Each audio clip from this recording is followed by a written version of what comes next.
From the darkest corners of the creepy old house down the street to the screams in the night. Settle in, Parafamily, to join with Whitney and Brandon for another spooky episode of the Para-Unity Podcast.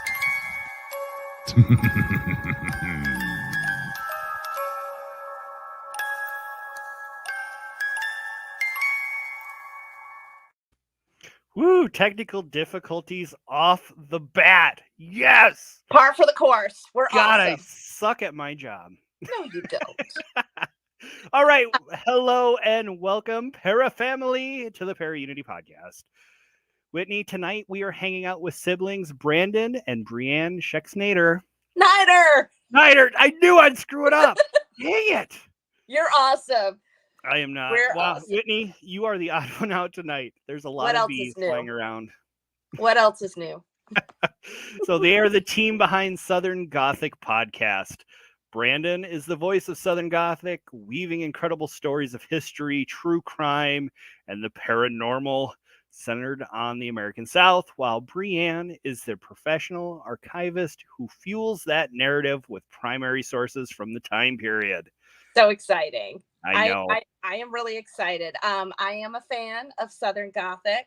I have been listening to it for a couple of years now, and it's really something special. And I also love the fact that siblings are working together. Very true. It's going to be very difficult for us to not go way, way, way over our time that we usually try to keep. So if we do, well, you're on for the ride. Hey, as always. Couple of housekeeping things. We are getting closer to the end of our season, so we've got 3 more shows to go until May comes. The other thing is we are sending our thoughts and well wishes to all of our parafamily in the Midwest and also in Tennessee and Arkansas, as they've been dealing with these horrendous violent storms over the past week, and apparently it's not letting up. You guys are getting some more over the next few days. Tomorrow. Yeah. So hang tight, keep your eye, just keep safe, and we're thinking about all of you. And I also want to do a shout out to friend of the show, Betsy Kulikowski, and another friend of ours. His name is Daniel Bouts. He just released a novel called Life is in the Blood. Those two, along with me, all 3 of us won medals of varying types at the BookFest 2023 Spring Awards. Yay! Woo-hoo! We knew So you would, check us Whitney. out. We didn't expect anything less. Oh, well, you never know with these things. You just never know. But well, I'm really happy. I'm very excited about it. You should be. It's amazing. Thank you. And then the fact that you're sitting right up there winning awards with Betsy, who's I know. on the chat. Hi, Betsy. I mean, that's definitely an accomplishment. I feel very accomplished. I feel like now I'm ready to take on the world. I feel so inspired with my writing. So we got a lot of stuff coming on. Why don't we get on with the show? So although both Brandon and Bryanne, and I'm from henceforth referring to our second Brandon as Brandon S. to eliminate confusion, because I'm surrounded by bees today. Yay!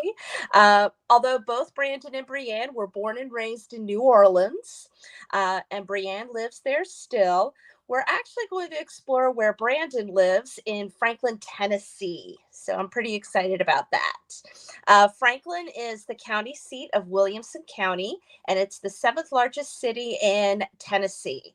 As of the 2020 census, the population is sitting at 83,454 people. And most of that population are, believe it or not, celebrities.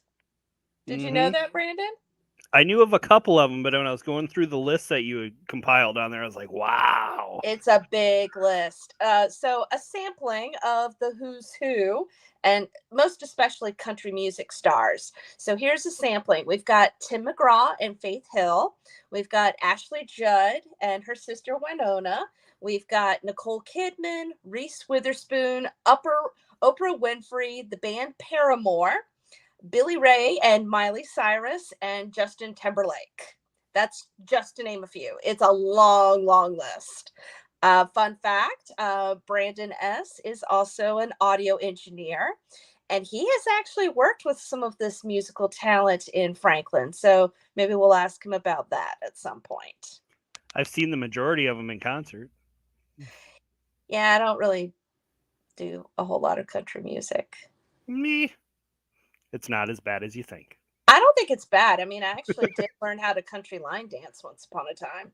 I could do country line dancing for about 4 hours, and that's about how long I could tolerate the music. But I know it's good. I know it's good stuff. Need to see that sometime. My moves are so grounded in the 1990s, it's not even funny. All right. Well, the city was founded in 1799 by Abram Morey Jr., who named it after Benjamin Franklin. So, as a part of the Middle Tennessee region, Franklin prospered due to tobacco and hemp cultivation before the Civil War. And then in 1862, Tennessee was occupied by the United States forces. I'm having all sorts of issues today. The Second Battle of Franklin on November 30th of 1864 resulted in nearly 10,000 casualties and 44 buildings converted into field hospitals. Hold that thought, because that's going to come up when we talk about hauntings. Put a pin in it? Put a pin in that. All right. Well, racial tensions ran high in Franklin's history after the Civil War.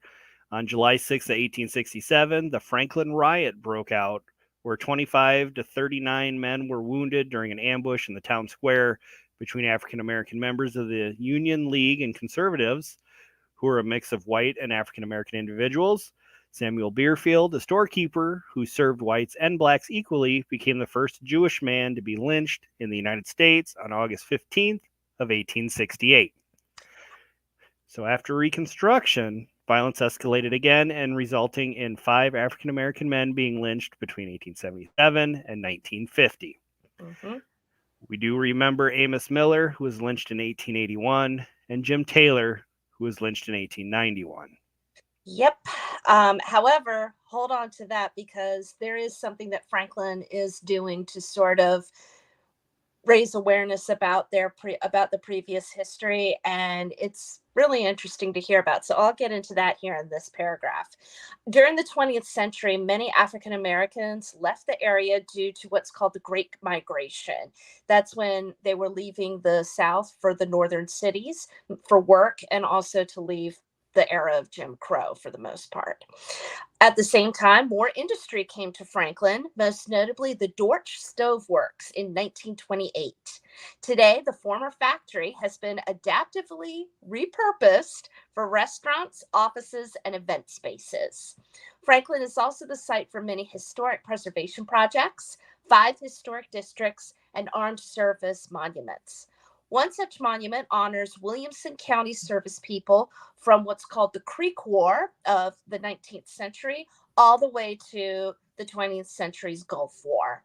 One of those men honored was a formerly enslaved individual by the name of George Jordan, who fought in the American Frontier Wars in New Mexico and was the only serviceman from Williamson County to be awarded the Congressional Medal of Honor.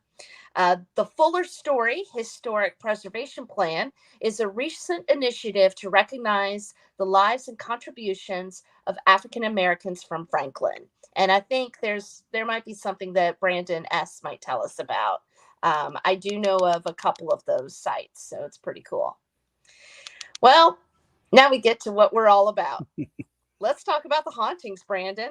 Yep. Well, in such an environment, we know there's got to be at least a few hauntings. Mm-hmm. So, because Franklin retains many of its older structures, echoes from that past do remain behind. So, we have a trio of plantation houses that were converted into field hospitals during the Battle of Franklin in 1864. Carton Plantation was built in 1826 and was a home to the McGovick family during the battle. So 300 Confederate men were treated in the field hospital in that house, and half of them died during their treatment. Which, yeah. Good percentage. That is pretty good. After the battles, 1,700 men were buried in the McGovick family cemetery. Some of the most reported ghostly sightings include the McGovick family head cook still carrying out her duties in the kitchen and the spirits of a woman on the back porch. There's also a Confederate soldier pacing the front porch during the month of October. Yeah, both the back porch phantom and the front porch phantom kind of coincide at the same time. Interesting. Yeah, really interesting. Does Well, the cook spirit still make food? I think what she is supposed to be doing is she's just sort of going through her motions like Oh, she is there. that would be pretty sweet if she actually made food for people, though. Ooh. Just throwing that What out. would it be like for a ghost to make food for you? I don't know. I think it'd be pretty cool. Would they use telekinesis to kind of just sort of move their stuff around? Or, I mean, could they apparate things out of nowhere? I bet it'd be very light. And on that note, another haunted plantation is the Carter House, which was built in 1830. And that house was right smack in the middle of the Battle of Franklin. The United States forces used the Carter House as a command post, while the Carter family and some of their neighbors took shelter in the basement for over 5 hours while the combat was happening.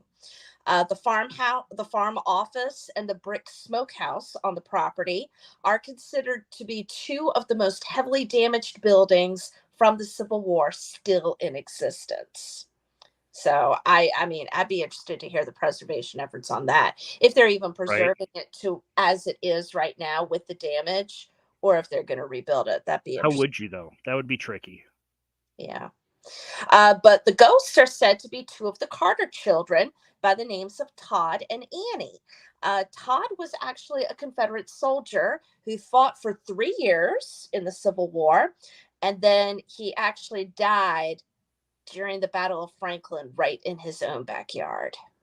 And he and his sister run around and tug on clothes in the afterlife. That's cute. It's Little also kid sad. pulling on the shirt. I mean, it's Yeah. sad, Like- but I mean, you kind of have to have a warm heart for a kid's spirit, you know, when you can feel him like Yeah. holding your hand or tugging on your shirt or something. You're just kind of like, aw. Well, I think this poor young man, poor Todd Carter, he was fighting in this war, and then at the battle that was right there at his home, that's where he died. At least he didn't have to go too far for burial. And he was home. It was his home turf. It is home, and I think maybe that's why he's there. Sure. Yeah. Well, the Lotz house was built in 1858 by a German immigrant, Johann Lotz. He and his family took refuge in the Carter House basement during the battle, like Whitney was just talking about. Mm-hmm. So now this house took damage from a cannonball that shot through the roof and the second floor. And supposedly you can still see the indent on the first floor today where the cannonball came to rest. So the most reported hauntings include apparitions of a crying woman and a little girl, and reports of items moving around on their own. Sounds like fun. Now, I do remember on the Southern Gothic podcast that Brandon and Bryanne also shared another location that was in Franklin, Tennessee, and a huge preservation effort was part of that. But I'm going to let them tell you. So, Parafam, let's welcome Southern Gothic's Brandon and Bryanne Schexnayder to the show. Hi, guys. Welcome. Hey, guys. Hi.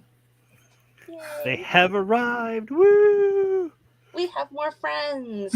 Well, thank you for having us. We were telling you guys earlier, this is the first time Bryanne and I have done a podcast together. So if any fights break out online, we're warning you now, right?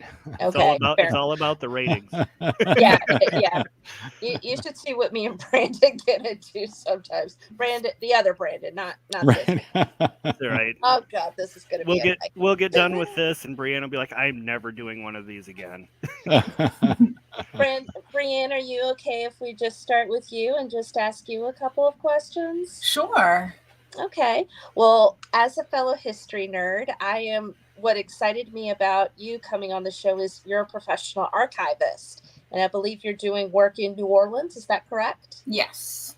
So tell us a little bit about how an archivist gets involved with the paranormal. Well, Brandon decided he wanted to start a podcast.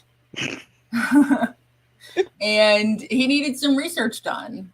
And I did some research because it was New Orleans stories that I knew a bit about. And then it just kind of evolved from there. I kept helping, and eventually I was doing a lot of the writing and the research, and it's just the two of us instead of the one of him. Aww. That I can relate.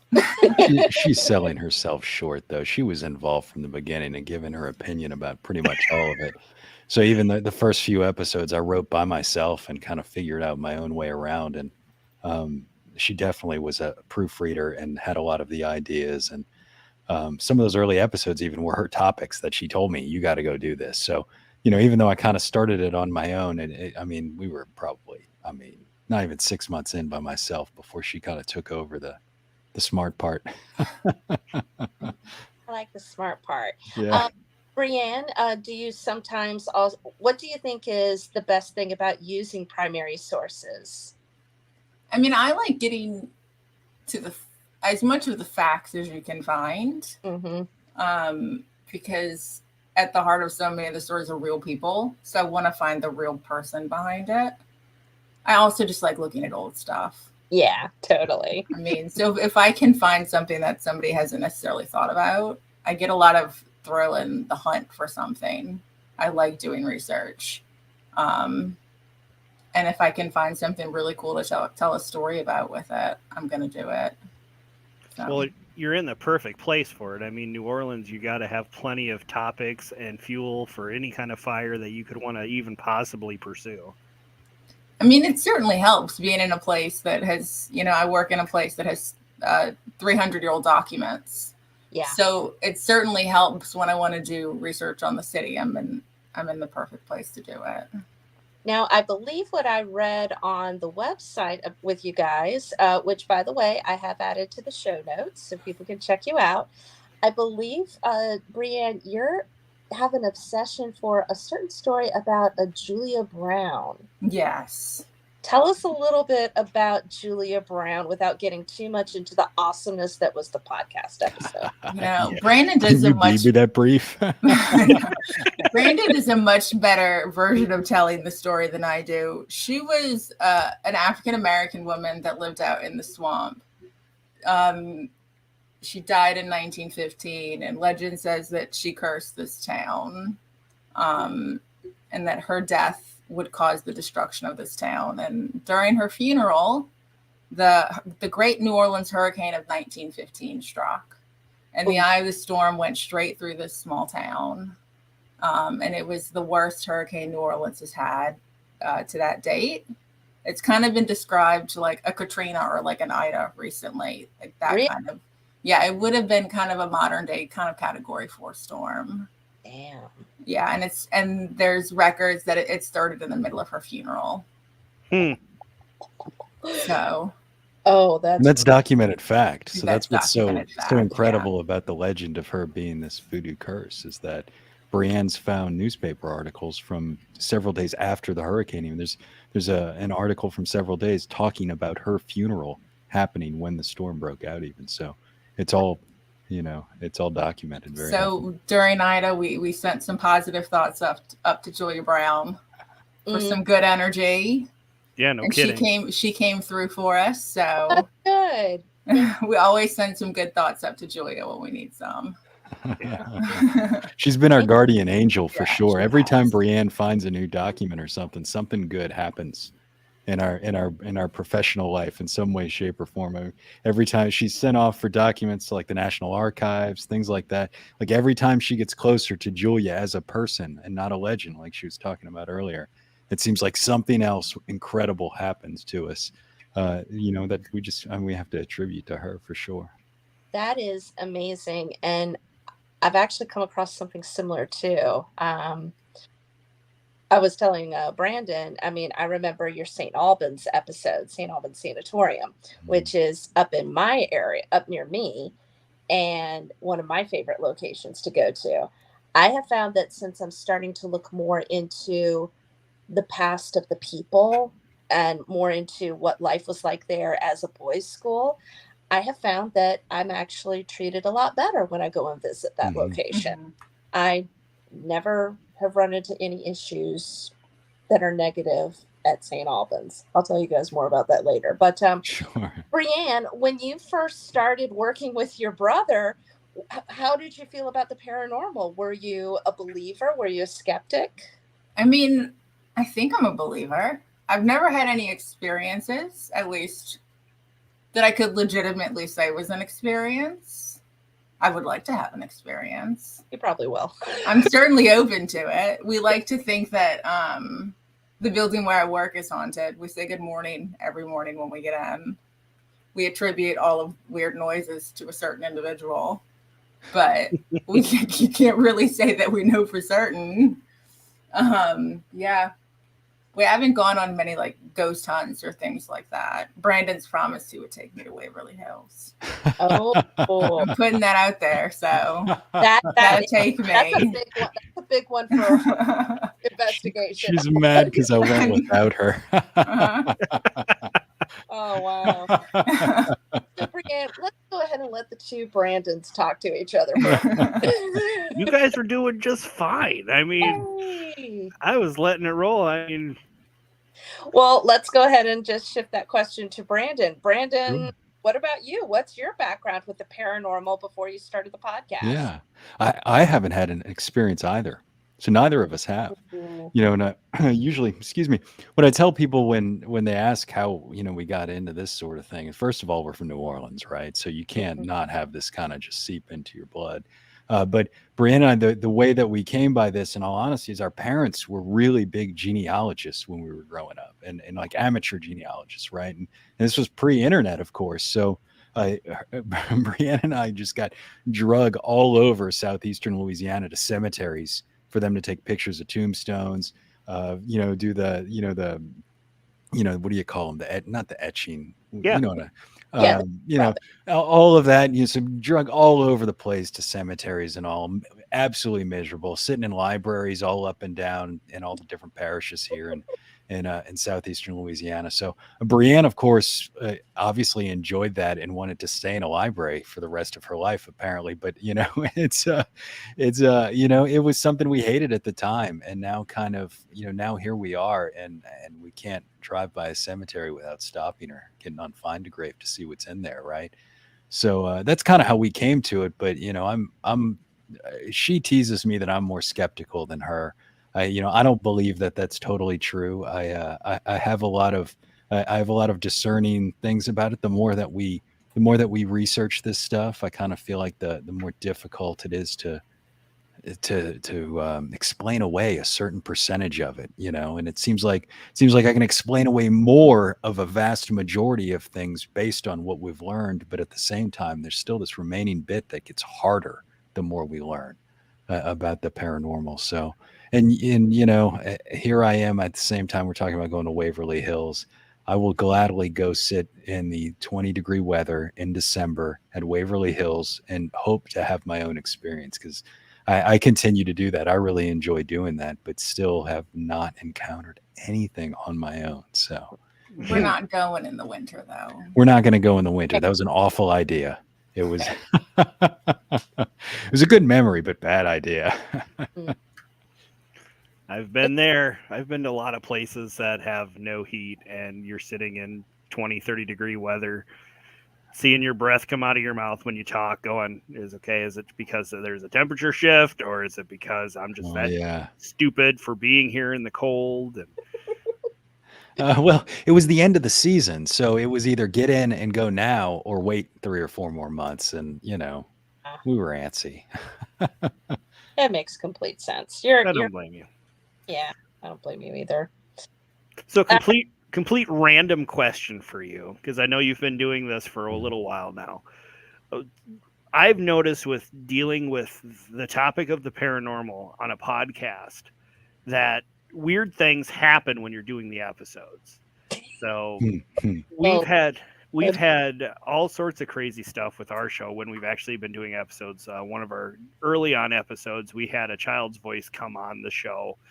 It was a caretaker for the Edinburgh Manor here in Iowa, and he was talking about the children's voice, or the children ghost spirits that are there in the manor, and you can hear this little girl's voice come over the air asking him to talk about her.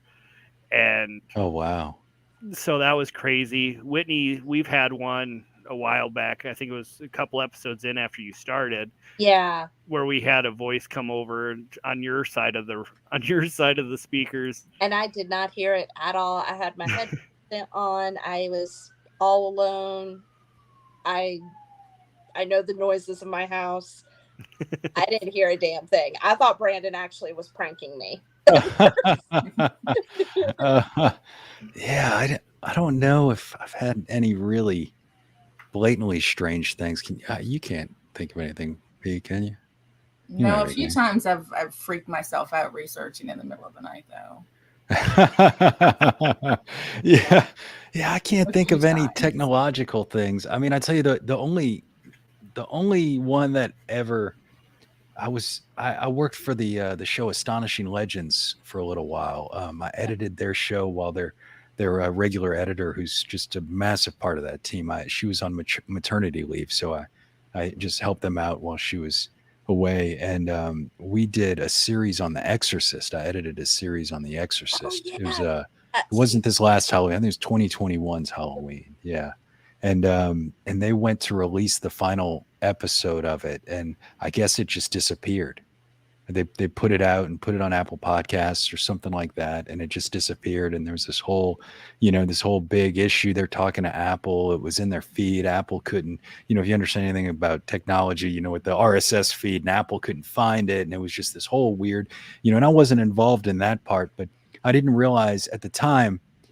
Since I was working with them, there was a part of me that was like, "Oh my gosh, did I mess something up?"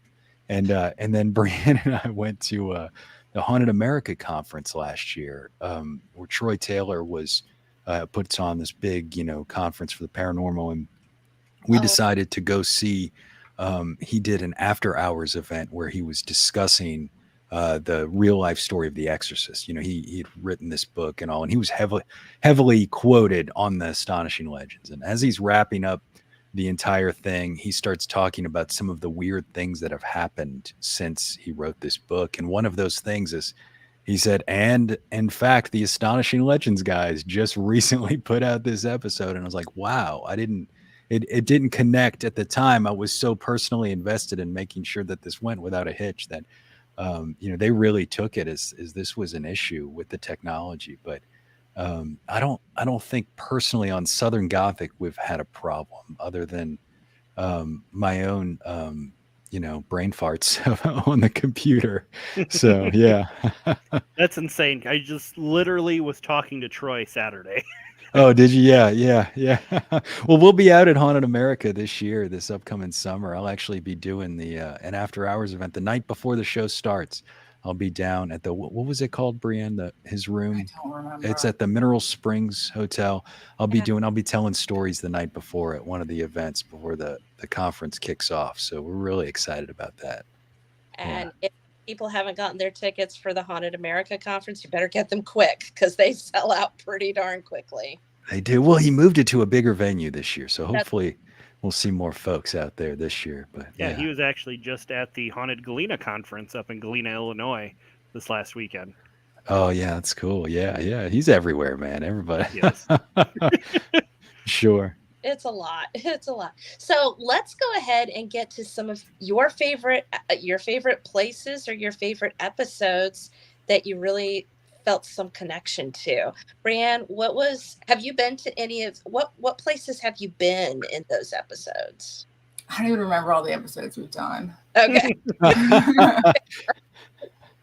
What's been one place you've gone to that's really... Oh, come on. Yeah. We went on a road trip last summer. We did go on a little bit of a summer road and a half trip. ago. I think the one that we'd been to before years and years ago, but we did an episode on it, was Floyd Collins, his death in Mammoth Cave, just because that place was so kind of influential to kind of really starting to take history more seriously.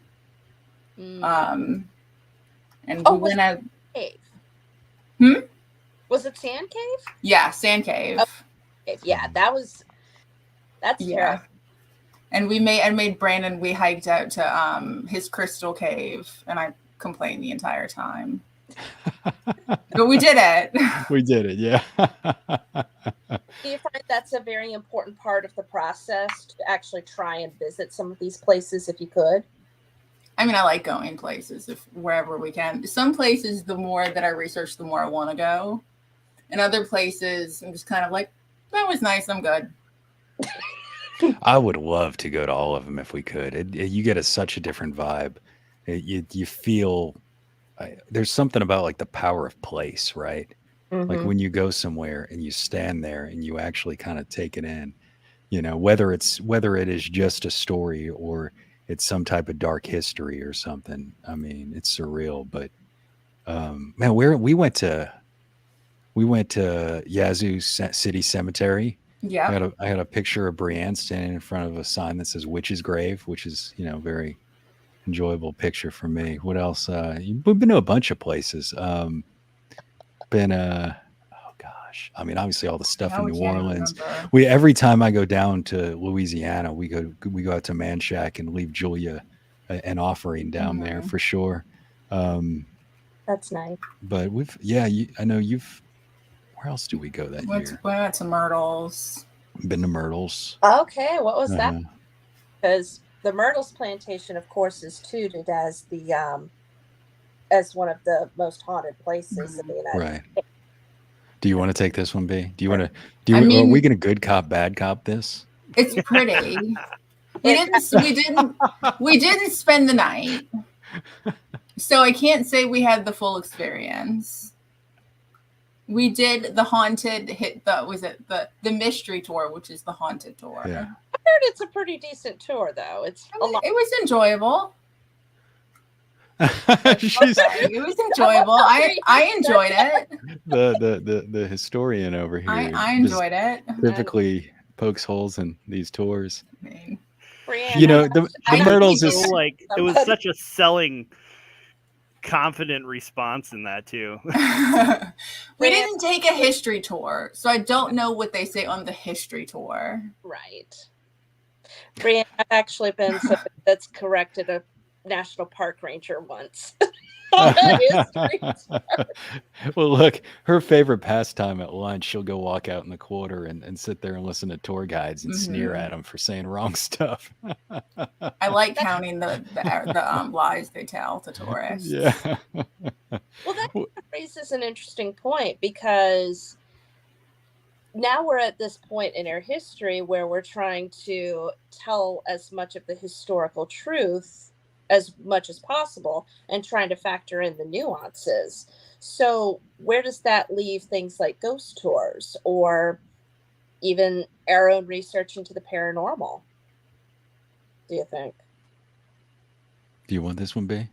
I mean, the problem with that is that the historical truth isn't always a good story. True. I mean, it can be boring. It can be, even if it's unpleasant, it's not always just a good story to tell. So you're always going to get that element of storytelling if you want to pass that on to somebody else to make it worth remembering. Because if you're just remembering dry facts, there's no point. It's not going to stick. Right. And especially since for a lot of people, taking a ghost tour is like their gateway into the city. Mm-hmm. For a lot of people. Right. Brandon, let's turn to you, because you have a very interesting way of weaving in these really cool soundscapes into your episode. Tell us a little bit more about your process. Oh, wow. Well, I am extremely ADHD.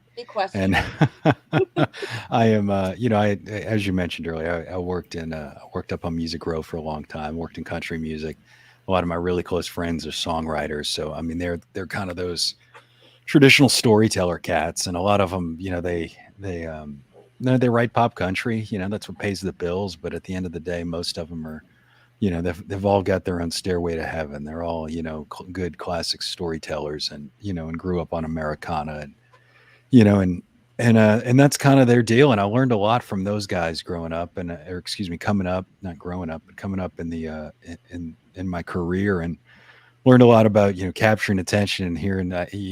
Obviously, you get there's a big aw shucks vibe we got going on here as well with these guys. But they, I cut my teeth doing that with being in the middle of two speakers and spending a lot of time there, and just realized early on that, there's a lot you can do with two earbuds, and you can really soundscape and bring somebody into a world that otherwise they wouldn't expect. So it really, for myself, when we came up and when I decided to do this podcast and decided on the topic and all, there was very much an intention of I wanted it to sound a certain way to where you knew you were entering this kind of world, right? Like if you hear the show, even if you don't hear me talking necessarily, you might know you're listening to something that was this. And I was really pretentious about it, the same way that, my sister's pretentious about that haunted tourism out there. And I kind of had it to where I wanted, at that point in time, other than hearing shows like Radio Lab or something, I hadn't heard a lot of podcasts that sounded like they were 3D. The way you might think of, remember, like when all of a sudden HBO started making series and all of a sudden people were like, oh my gosh, this is how TV series can be. After watching all those network shows, I wanted to do that in podcasting. I wanted to make something that, kind of transcended to the next place. Now, how much that's worked or hasn't worked, I don't know. It's up for debate, but it's a lot of it's just kind of come from that. It's kind of how do I really take this to the next place, so you're not just having to listen to me. And you throw a little bit of imposter syndrome in there of thinking that you're not telling the story good enough, and decide you want to rely on what you're good at too. And that kind of had an element. So, but it's been a blast. I mean, I guess your question was about process, and I told you nothing about it, but, but, I mean, pretty much I just slap a bunch of sound effects in there. Okay. I mean, and the secret to the whole thing, the secret sauce of the whole thing is that, I stick to the same kind of, I try and stick to the same vibe throughout as much as I can. I try and not overdo it. That's a big part of it. I make sure that your brain can kind of fill in the gaps. So I do just enough to where you kind of get a hint of, this is what's going on, without really trying to assault you with what it realistically would be like. So it makes it a little creepier. So, yeah. Yeah. Oh, and also let's do another shout out to the Astonishing Legends podcast, and also to their sister podcast, the Midnight Library. Yeah, it's pretty cool too, isn't it? Midnight Library too. And I think they've also kind of started experimenting with some of those soundscapes a little bit too in some of their episodes. Yeah, they have a guy. I mean, they've always had somebody that would do some sound design and all. And I mean, actually, that if you go back and listen to that Exorcist show, one of those, they just, I mean, Ryan just, I mean, he blew it out of the park. I mean, it was, I was jealous when I heard that. When I imported those sound effects, I was like, why can I not do this? It was so beautiful. It was such a great job there. Yeah. Well, and I completely feel with you on that too, because when I got this show started those years back, I was always so concerned that people are going to be like, oh, I don't want to listen to him. He's so freaking annoying and boring and there's just nothing to it.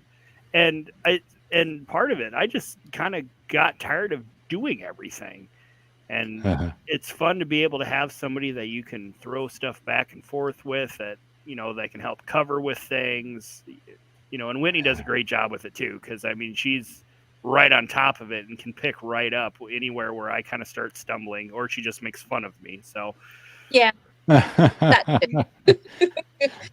understand. I mean, Bryanne and I talk to each other every day. I don't know a lot of middle-aged siblings that hang out like we do, Yeah.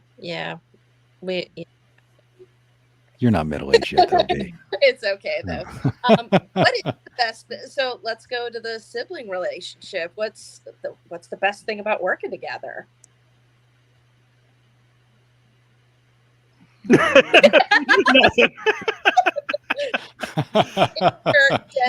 Insert cricket sound. I mean, it's honesty, right? I mean, it's hands down honesty. I mean, we put on a show back in October, a live show, and I got on stage with a guitar player and slung stories around on stage, and I came off, and of course, everybody's gonna build up your ego and be like, that was awesome, man. But I tell you what, man, we got in that car. My sister told me what I did wrong that night. I told you did one thing wrong, and the rest was great. I mean, every one thing. it was messed up dates, right? He was only a century off. Just Oh, is that all? Date. Well, okay, I completely renamed a river 2 weeks ago, so Yeah. actually, it was. Yeah. We put a hashtag on it. We've renamed the Rappahannock River. Okay, well, Bryanne, why don't you tell us what your favorite episode has been so far? I can't pick a favorite. Oh, I know exactly what you're gonna say. Just stop pretending. I don't know that you do know what I'm going to say. Okay. Other than Julia, if I take Julia out the equation. Yeah. Yeah, take Julia out. Sultan's Palace is one of my favorites. Mhm. And the Hunley is my other favorite. Can you tell us a little bit, for those of us who aren't familiar with those stories, just a real quick blurb? Tell us about the Sultan's Palace. The Sultan's Palace is a mansion in the French Quarter that legend says a sultan came to town, threw parties every night, and then one night everything went silent, and it was discovered that everybody in the mansion was massacred. And out in the back courtyard was a hand sticking up from a mound of dirt that was supposedly the Sultan.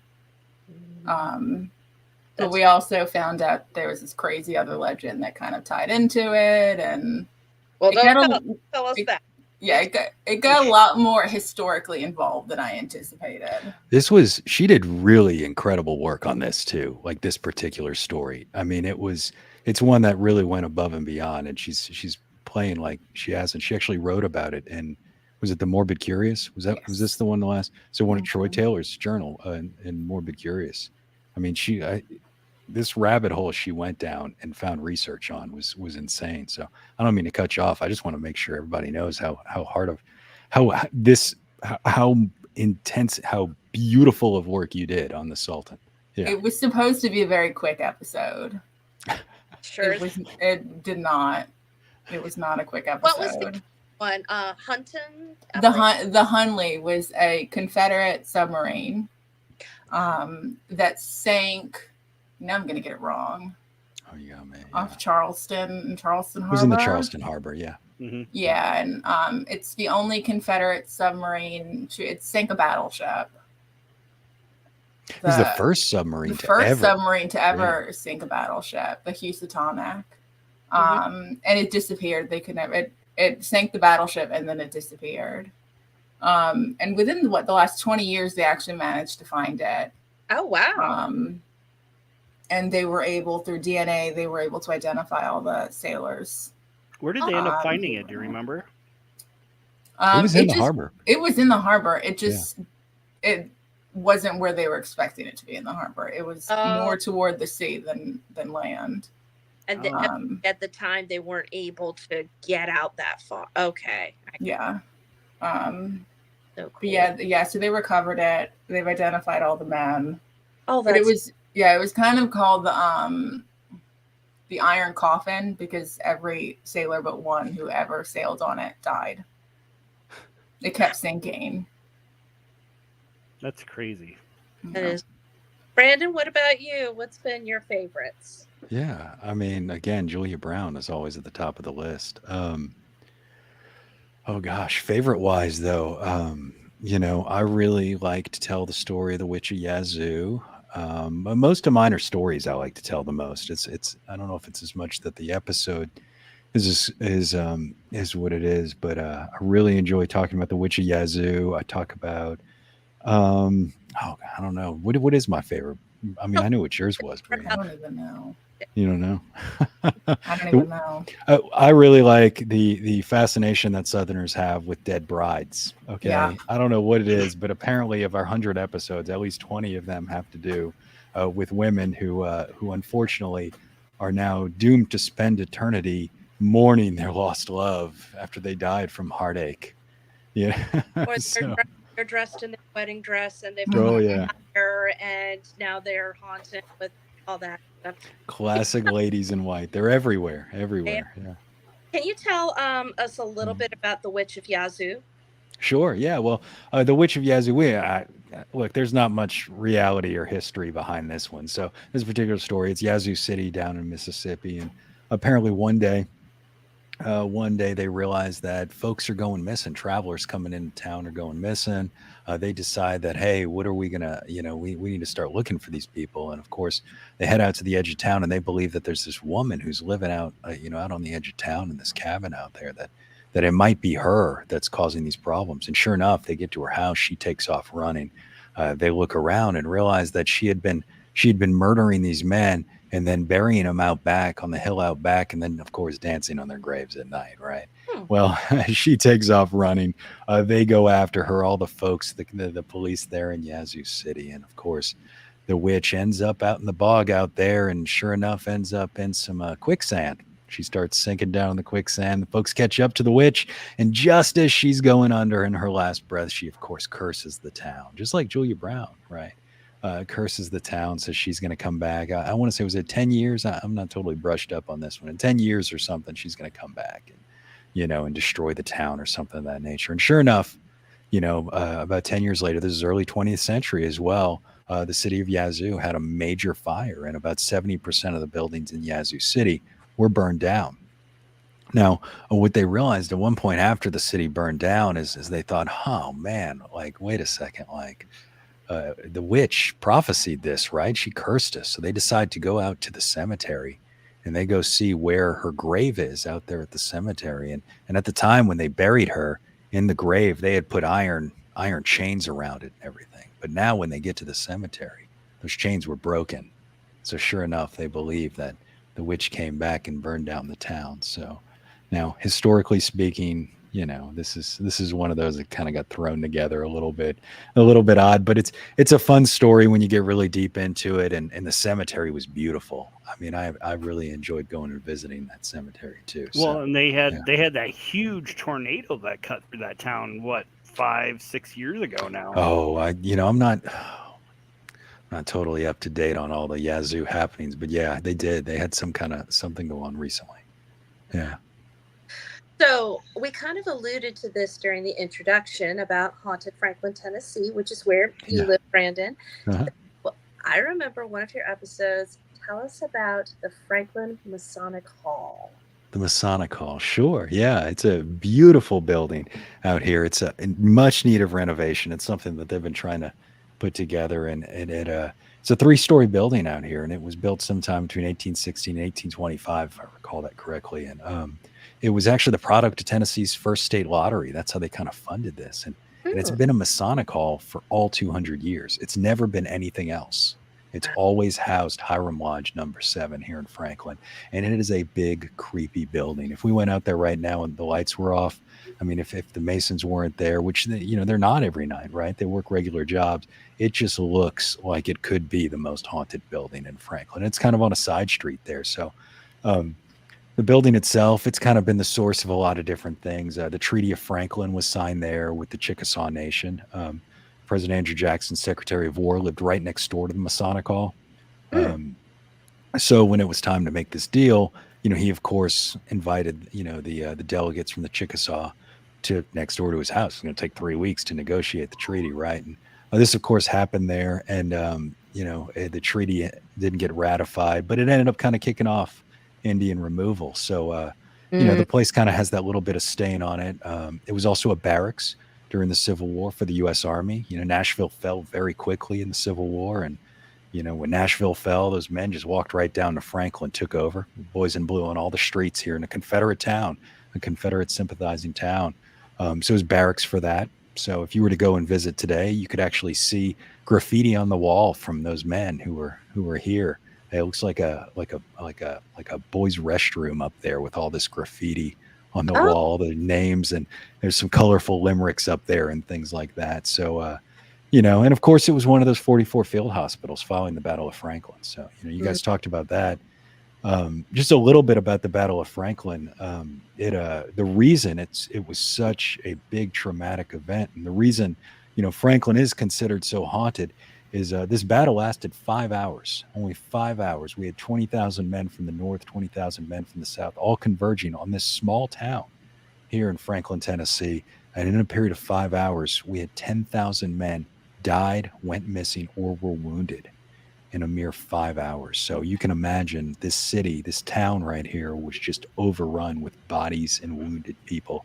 And that's how we had, 44 field hospitals. The Masonic Hall itself was actually, it was the primary field hospital for the U.S. Army. So a lot of men were brought into that building there. There were a lot of amputations, and I'm sure a lot of men died in the walls of that building. But it is a big, beautiful structure. When you walk in, even if you don't believe in ghosts, that place talks to you.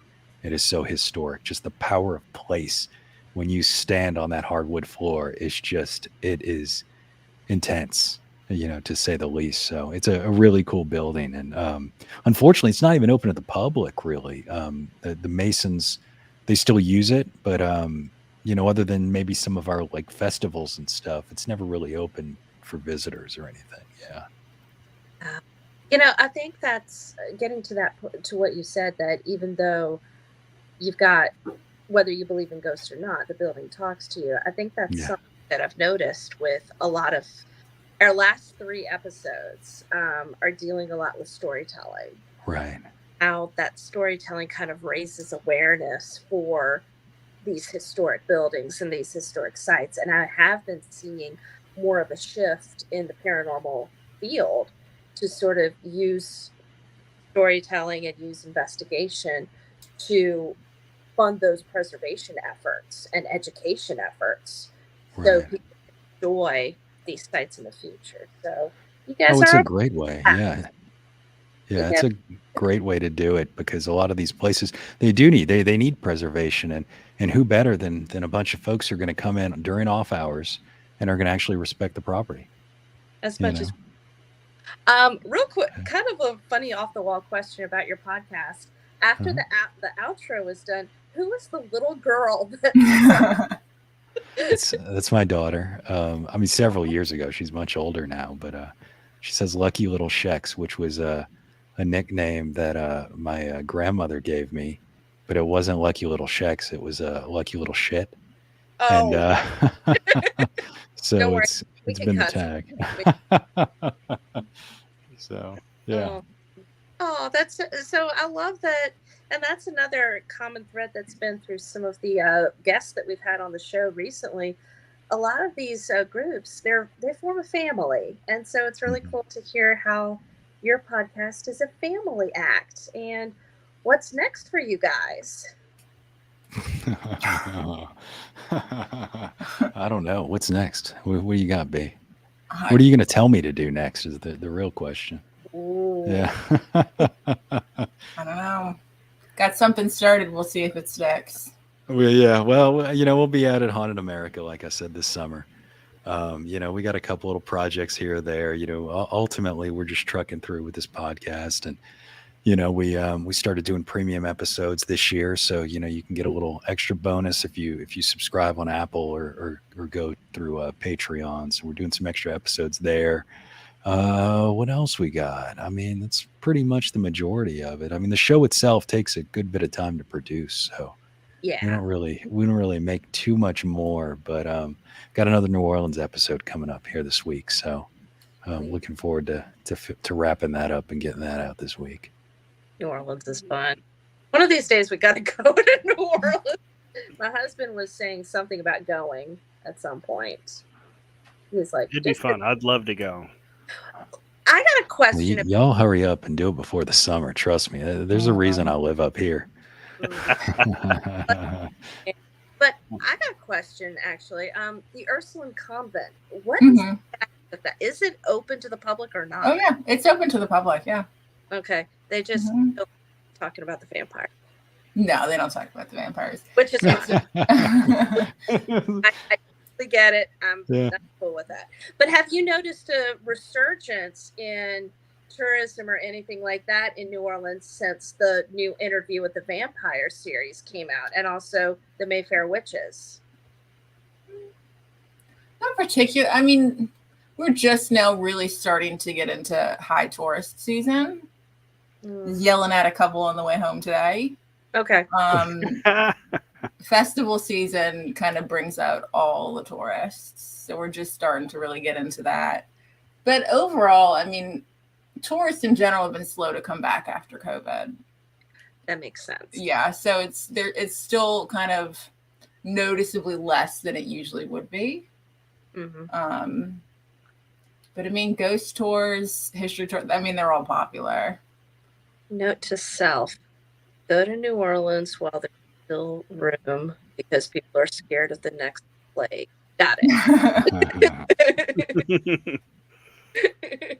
Oh boy. All right. So you guys are off to Haunted America conference.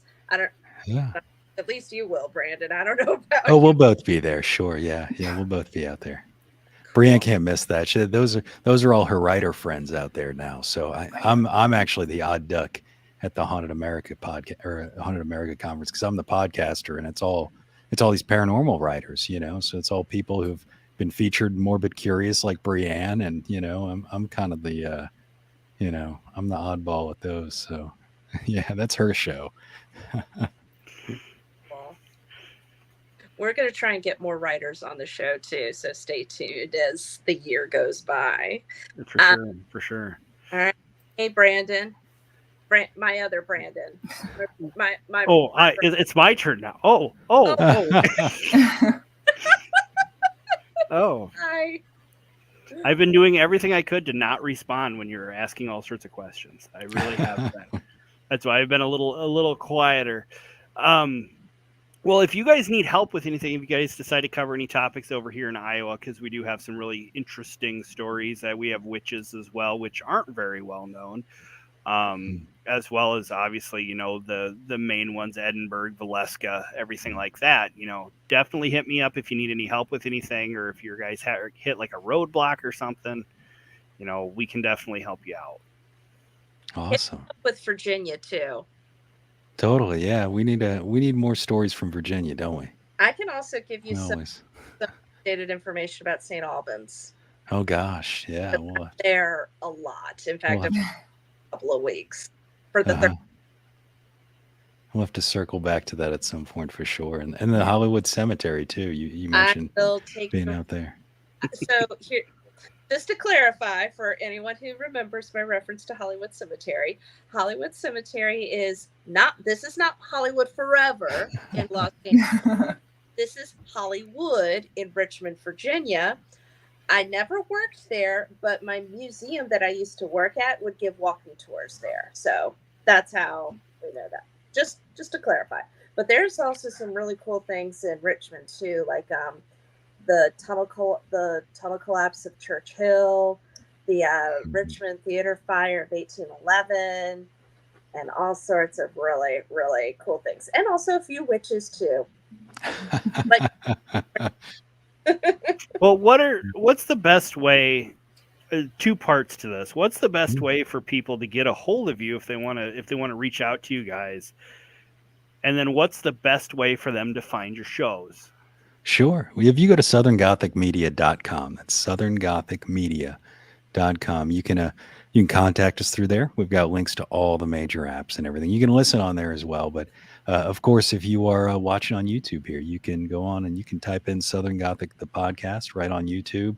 And we have our shows up there as well. And of course, any of the podcatchers. Of course, you can go to Apple, Spotify, anybody. It's Southern Gothic. Just that simple. So, yeah.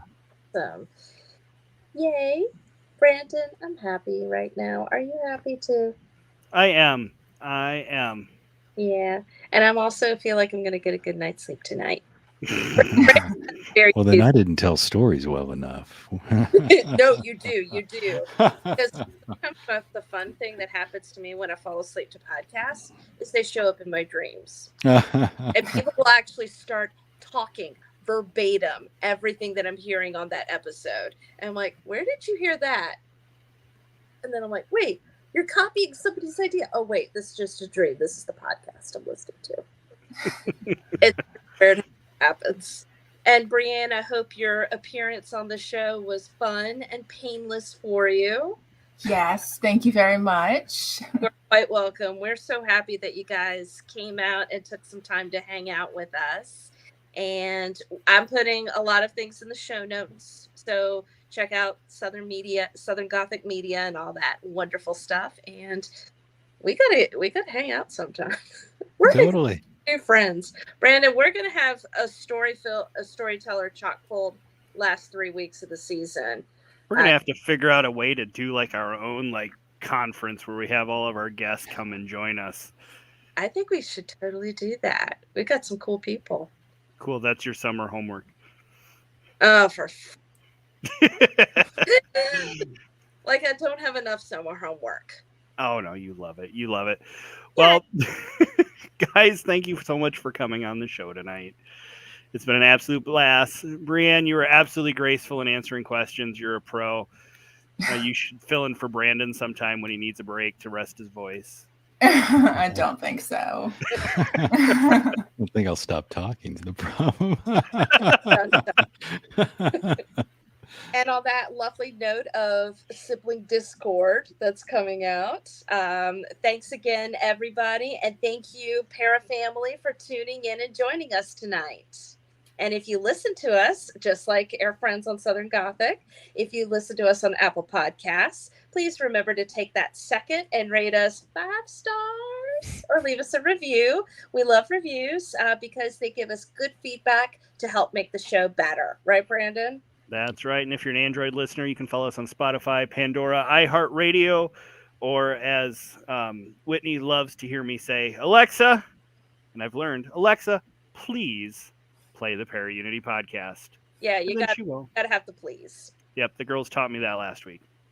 I have to quit yelling at Alexa. So you can't yell at Alexa. You gotta be gentle with Alexa. That's right. She's very, very emotional. And she'll play it for you. If you want to be a guest on the show, or if you want more Para Unity, please visit our Facebook, Instagram, or stop by the website and buy us a coffee to help support the show. Whitney, this has been an amazing episode again. I can't believe we're almost done at the end of the season. One thing I do want to throw in here quick before we roll on out of here. If you guys pay attention to the show Unexplained Cases, there'll be a live listen and conversations happening this week with me.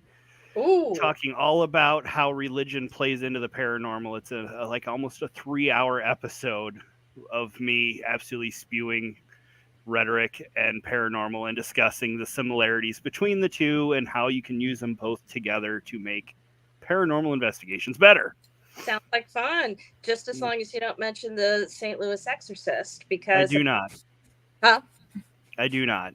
Okay, because apparently mentioning that is going to cause issues. Right.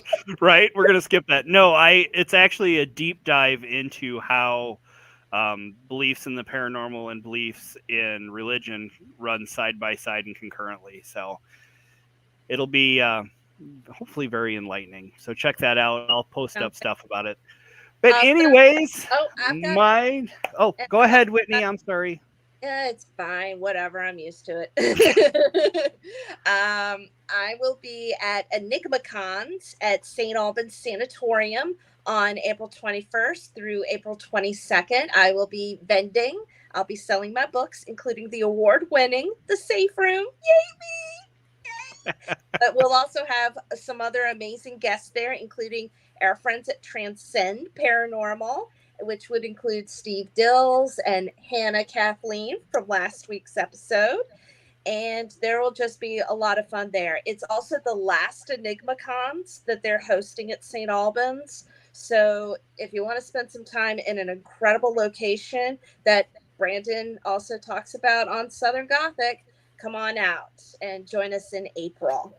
And now we can do it. Brandon. All right. Well, as always, I'm Brandon. And I'm Whitney, and you have been listening to the best place to bring our paranormal family a little closer together, the Para Unity Podcast. Good night, everyone. Good night.